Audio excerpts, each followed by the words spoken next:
ಕಲಬುರಗಿಯಲ್ಲಿ ಮೈತ್ರಿಯಲ್ಲಿ ಅಸಮಾಧಾನವನ್ನ ವ್ಯಕ್ತಪಡಿಸಿದ್ರು ಅಲ್ಲಿನ ನಾಯಕರು. ಆದ್ರೆ ಕಲಬುರಗಿ ಮೈತ್ರಿಯಲ್ಲಿ ಈಗ ಅಸಮಾಧಾನ ದೂರವಾಗಿದೆ. ಅಸಮಾಧಾನ ತಣಿಸುವಲ್ಲಿ ಎಚ್ಡಿಕೆ ಹಾಗೆ ವಿಜಯೇಂದ್ರ ಯಶಸ್ವಿಯಾಗಿದ್ದಾರೆ. ಕಲಬುರಗಿಯಲ್ಲಿ ಜೆಡಿಎಸ್ ಹಾಗೆ ಬಿಜೆಪಿ ಮೈತ್ರಿಯನ್ನ ವಿರೋಧಿಸಿದ್ರು, ಅಸಮಾಧಾನ ವ್ಯಕ್ತಪಡಿಸಿದ್ರು. ಆದ್ರೆ ಆ ಅಸಮಾಧಾನವನ್ನ ತಣಿಸುವಲ್ಲಿ ಎಚ್ಡಿಕೆ ಹಾಗೆ ವಿಜಯೇಂದ್ರ ಯಶಸ್ವಿಯಾಗಿದ್ದಾರೆ. ಕೊನೆಗೂ ಮೈತ್ರಿಗೆ ಒಪ್ಪಿಕೊಂಡ ಶಾಸಕ ಶರಣಗೌಡ ಕಂದಕೂರ್. ಬಿಜೆಪಿ ಜೆಡಿಎಸ್ ಮೈತ್ರಿಗೆ ಅಸಮಾಧಾನಗೊಂಡಿದ್ರು ಕಂದಕೂರ. 3 ದಿನಗಳಿಂದ ಸಾಲು ಸಾಲು ಸಭೆಗಳನ್ನ ನಡೆಸಿದ್ರು. ಜೆಡಿಎಸ್ ವರಿಷ್ಠರೊಂದಿಗೆ ಸಭೆ ನಡೆಸಿ ಮೈತ್ರಿಗೆ ಬೆಂಬಲವನ್ನ ಘೋಷಣೆ ಮಾಡಿದ್ದಾರೆ. ಚುನಾವಣೆಯಲ್ಲಿ ಮೈತ್ರಿ ಅಭ್ಯರ್ಥಿಗಳಿಗೆ ನನ್ನ ಬೆಂಬಲ ಇದೆ, ಕಾರ್ಯಕರ್ತರು ಬೆಂಬಲಿಗರು ನನಗೆ ಜವಾಬ್ದಾರಿಯನ್ನ ನೀಡಿದ್ದಾರೆ, ಮೈತ್ರಿ ಅನಿವಾರ್ಯತೆಯ ಬಗ್ಗೆ ನಾಯಕರು ತಿಳಿಸಿದ್ದಾರೆ ಅಂತ ಸಭೆಯಲ್ಲಿ ಹೇಳಿದ್ದಾರೆ. ಕಲಬುರಗಿಯಲ್ಲಿ ಮೈತ್ರಿಗೆ ಅಸಮಾಧಾನವನ್ನ ವ್ಯಕ್ತಪಡಿಸಿದ್ರು ಕಂದಕೂರು ಅವರು. ಪಕ್ಷೇತರವಾಗಿ ಸ್ಪರ್ಧೆ ಮಾಡಿಬಿಡ್ತಾರ ಅನ್ನುವಂತಹ ಭಯ ಸಹ ಇತ್ತು ಬಿಜೆಪಿಯಲ್ಲಿ. ಆದ್ರೆ ಈಗ ನಾನು ಮೈತ್ರಿಗೆ ನಾನು ಸಹ ಸಪೋರ್ಟ್ ಮಾಡ್ತೀನಿ, ಬೆಂಬಲವನ್ನ ಸೂಚಿಸ್ತೀನಿ ಅಂತ ಹೇಳ್ಕೊಂಡಿದ್ದಾರೆ.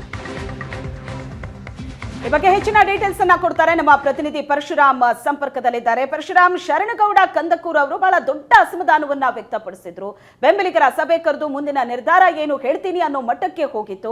ಆದ್ರೆ ಈಗ ವಿಜಯೇಂದ್ರ ಅವರ ಸಂಧಾನ ಏನಿದೆ ಅದು ಯಶಸ್ವಿಯಾಗಿದೆ. ಆ ಮೂಲಕ ಈಗ ಘೋಷಣೆ ಮಾಡಿರೋದು ನನ್ನ ಬೆಂಬಲ ಇದೇ ಮೈತ್ರಿ ಅಭ್ಯರ್ಥಿಗೆ ಅಂತ.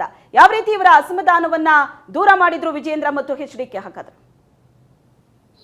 ಶ್ವೇತಾ, ಏನು ಬಿಜೆಪಿ ಹಾಗೂ ಜೆಡಿಎಸ್ ನಡುವಿನ ಏನು ಮೈತ್ರಿ ಇತ್ತು, ಈ ಮೈತ್ರಿಯನ್ನು ಆರಂಭದಿಂದಲೂ ಕೂಡ ಗುರುಮಠಕಲ್ ಜೆಡಿಎಸ್ ಶಾಸಕ ಶರಣಗೌಡ ಕಂದಕೂರ್ ವಿರೋಧ ಮಾಡ್ತಾ ಕೂಡ ಬಂದಿದ್ರು.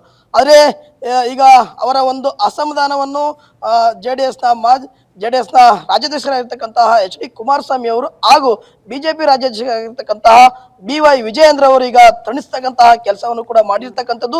ಬಿಜೆಪಿ ಹಾಗೂ ಜೆಡಿಎಸ್ ನಡುವೆ ಯಾವಕ್ಕೆ ಮೈತ್ರಿ ಆಗಿದೆ, ಈ ಮೈತ್ರಿಯಿಂದ ಅನಿವಾರ್ಯತೆ ಯಾವ ರೀತಿಯಾಗಿ ನಮ್ಮ ಪಕ್ಷಗಳಿಗೆ ಇದೆ ಅನ್ನುವ ಒಂದು ಮನದಟ್ಟನ್ನು ಕೂಡ ಇಬ್ಬರು ನಾಯಕರು ಏನು ಶಾಸಕ ಶರಣಗೌಡ ಕಂದಕೂರ್ ಅವರಿಗೆ ಮನವರಿಕೆ ಮಾಡಿಕೊಟ್ಟಿರ್ತಕ್ಕಂಥದ್ದು. ಈ ಒಂದು ನಿಟ್ಟಿನಲ್ಲಿ ಏನು ಆರಂಭದಿಂದಲೂ ಮೈತ್ರಿಗೆ ವಿರೋಧ ವ್ಯಕ್ತಪಡಿಸಿರ್ತಕ್ಕಂಥ ಶರಣಗೌಡ ಕಂದಕೂರ್ ಅವರು ನಿನ್ನೆ ಅಷ್ಟೇ ಏನು ಕೂಡ ಈ ಒಂದು ನಮ್ಮ ಮೈತ್ರಿಗೆ ಅಂದ್ರೆ ಬಿಜೆಪಿ ಜೆಡಿಎಸ್ ಮೈತ್ರಿಗೆ ನಮ್ಮ ಬೆಂಬಲ ಇದೆ ಎಂಬ ಒಂದು ಮಾತನ್ನು ಕೂಡ ಹೇಳಿರ್ತಕ್ಕಂಥ ಇದು ಈ ಒಂದು ಮೈತ್ರಿಗೆ ಅವರ ಅಸಮಾಧಾನ ಯಾಕಾಯ್ತು ಎನ್ನುವನ್ನು ತಿಳ್ಕೊಂತ ಹೋಗ್ತಾ ಇದ್ರೆ ಏನು ಮಾಜಿ ಸಿಎಂ ಎಚ್.ಡಿ. ಕುಮಾರಸ್ವಾಮಿ ಅವರ ಬಳಿ 3-4 ದಿನಗಳ ಹಿಂದೆ ಅಷ್ಟೇ ಬೆಂಗಳೂರಿನಲ್ಲಿ ವಾಸ್ತವ್ಯ ಹೂಡಿ ಅವರಿಗೆ ತಮ್ಮ ಅಭಿಪ್ರಾಯವನ್ನು ತಿಳಿಸಿರ್ತಕ್ಕಂಥದ್ದು. ಈ ಒಂದು ಅಭಿಪ್ರಾಯದಲ್ಲಿ ಸಾಕಷ್ಟು ರೀತಿಯಿಂದ ಕೂಡ ತಮ್ಮದೇ ಆಗಿರ್ತಕ್ಕಂತಹ ಒಂದು ಬೇಡಿಕೆಗಳನ್ನು ಶಾಸಕ ಶರಣಗೌಡ ಕಂದಕೂರ್ ಅವರು ಇಟ್ಟಿರ್ತಕ್ಕ ಅಂದ್ರೆ ಮುಂದೆ ಬರ್ತಕ್ಕಂತಹ ಏನು ಜಿಲ್ಲಾ ಪಂಚಾಯತ್ ತಾಲೂಕ್ ಪಂಚಾಯತ್ ಚುನಾವಣೆ ಇರಬಹುದು ಮತ್ತು ವಿಧಾನಸಭೆ ಚುನಾವಣೆಯಲ್ಲಿ ಪಕ್ಷ ಯಾವ ರೀತಿಯಾಗಿ ನಮ್ಮ ಪರವಾಗಿರುತ್ತೆ ಅಂದ್ರೆ ಮಾಜಿ ಶಾಸಕರು ಇರ್ಬೋದು ಮತ್ತು ಈಗಿನ ಹಾಲಿ ಶಾಸಕರಿಗೆ ಯಾವ ರೀತಿಯಾಗಿ ಇರ್ತಕ್ಕಂತಹ ಒಂದು ಭರವಸೆ ನೀಡುತ್ತೆ ಎಂಬ ನಿಟ್ಟಿನಲ್ಲಿ ಒಂದು ಮಾತುಕತೆ ನಡೆಸಿದಾಗ ಅವಾಗ ಎಲ್ಲಾ ಭರವಸೆಗಳಿಗೂ ಕೂಡ ಏನು ಮಾಜಿ ಸಿಎಂ ಕುಮಾರಸ್ವಾಮಿ ಅವರು ಇರ್ಬೋದು ಮತ್ತು ಬಿಜೆಪಿ ರಾಜ್ಯಾಧ್ಯಕ್ಷ ವಿಜಯೇಂದ್ರ ಅವರು ಎಲ್ಲವನ್ನು ಕೂಡ ಸಮ್ಮತಿ ನೀಡಿರುವುದರ ಹಿನ್ನೆಲೆಯಲ್ಲಿ ನಾವು ಕೂಡ ಮೈತ್ರಿಗೆ ಬೆಂಬಲ ಸೂಚಿಸ್ತೀವಿ ಅಂತಕ್ಕಂಥ ಮಾತುಗಳು ಹೇಳಿರ್ತಕ್ಕಂಥ ಇವತ್ತೇನು ಕಲಬುರಗಿ ಬಿಜೆಪಿ ಅಭ್ಯರ್ಥಿ ಆಗಿರ್ತಕ್ಕಂಥ ಡಾಕ್ಟರ್ ಉಮೇಶ್ ಜಾಧವ್ ಅವರ ಒಂದು ನಾಮಪತ್ರ ಸಲ್ಲಿಕೆಯಲ್ಲಿ ಶಾಸಕ ಶರಣಗೌಡ ಕಂದಕೂರ್ ಅವರು ಕೂಡ ಭಾಗವಹಿಸ್ತಾ ಇದ್ದಾರೆ. Shweta, yes, thank you Parashuram ನಿಮ್ಮೆಲ್ಲ ಡೀಟೇಲ್ಸ್ಗೆ.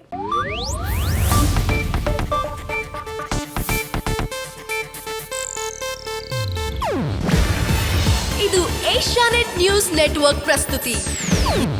ನೀವು ನೋಡ್ತಿದ್ದೀರಾ ಏಷ್ಯಾನೆಟ್ ಸುವರ್ಣ ನ್ಯೂಸ್.